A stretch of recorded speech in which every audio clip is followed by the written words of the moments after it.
Bismillahirrahmanirrahim. Alhamdulillahirabbil alamin.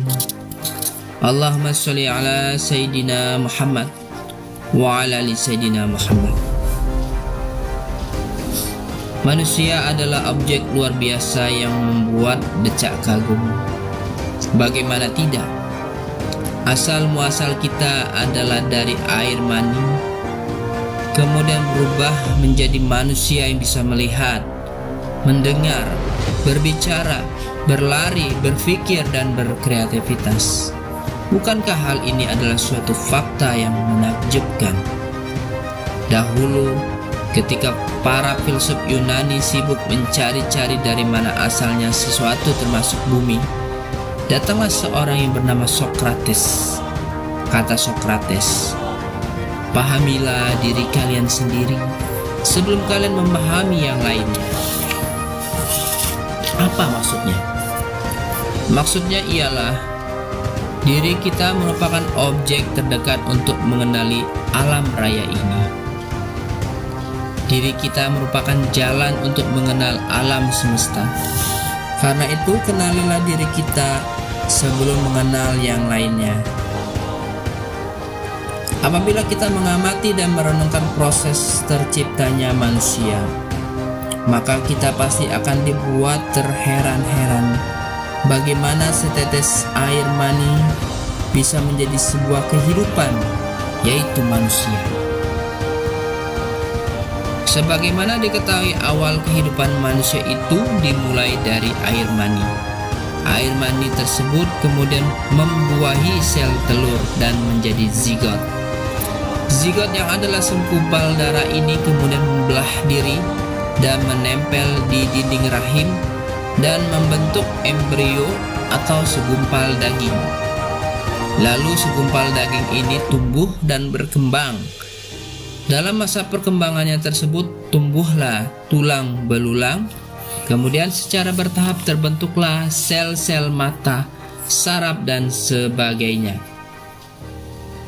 Setelah sel-sel terbentuk, kemudian segumpal daging tersebut bermetamorfosis menjadi seorang anak bayi yang hidup di dalam rahim manusia.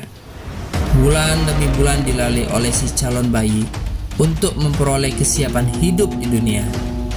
Akhirnya, waktu yang ditunggu-tunggu tiba juga. Si calon bayi yang sudah sempurna lahir ke dunia. Kalau kita cermati langkah-langkah prosedur penciptaan manusia di atas, begitu luar biasanya.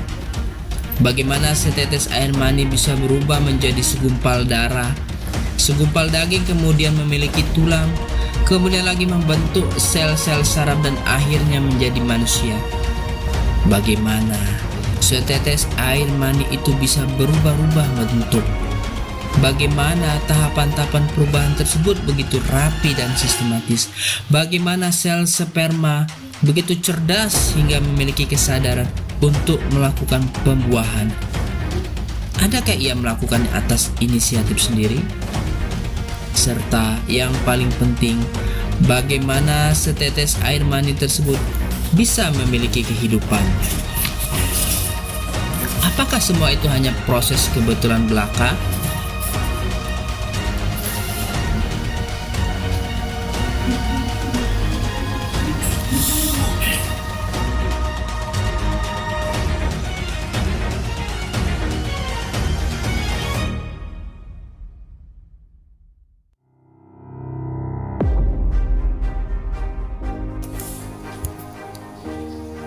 Tidak hanya itu saja keajaiban yang ada pada manusia.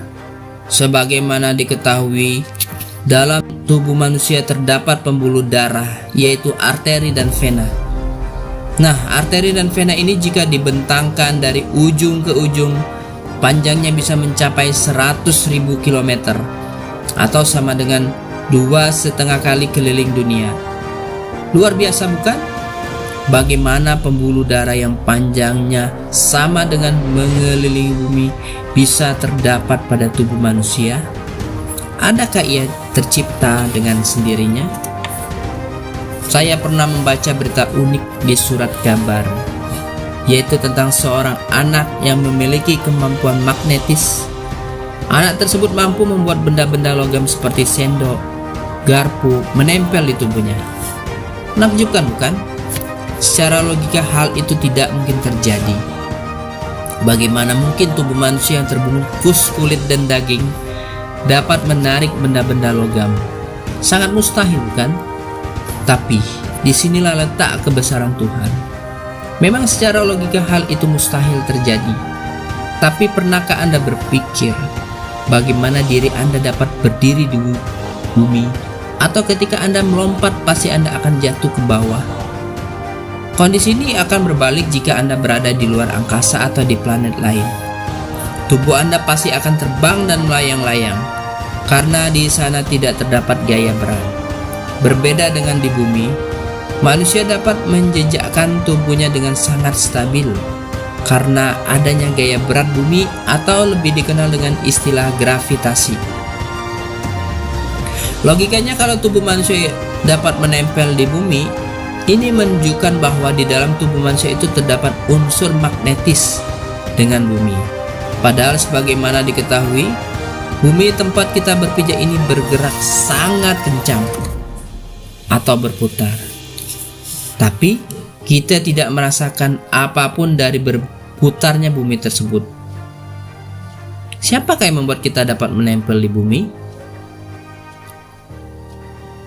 Kemudian di suatu media diceritakan ada anak balita yang bermain-main keluar pada saat musim dingin. Akibatnya fatal. Anak tersebut meninggal dengan suhu 16 derajat Celcius. Tetapi ajaibnya setelah 2 jam denyut jantungnya berhenti, anak tersebut hidup kembali dengan hanya dihangatkan dan diberi napas buatan.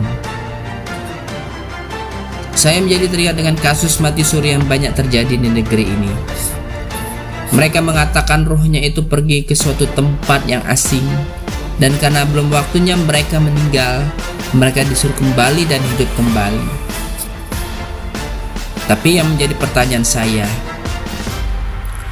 bagaimana mereka dapat hidup kembali setelah 2-3 hari dikabarkan meninggal? Dan masih banyak lagi keajaiban-keajaiban yang ada di tubuh manusia, yang semakin membuat kita meyakini ada sesuatu kekuatan besar di balik penciptaan.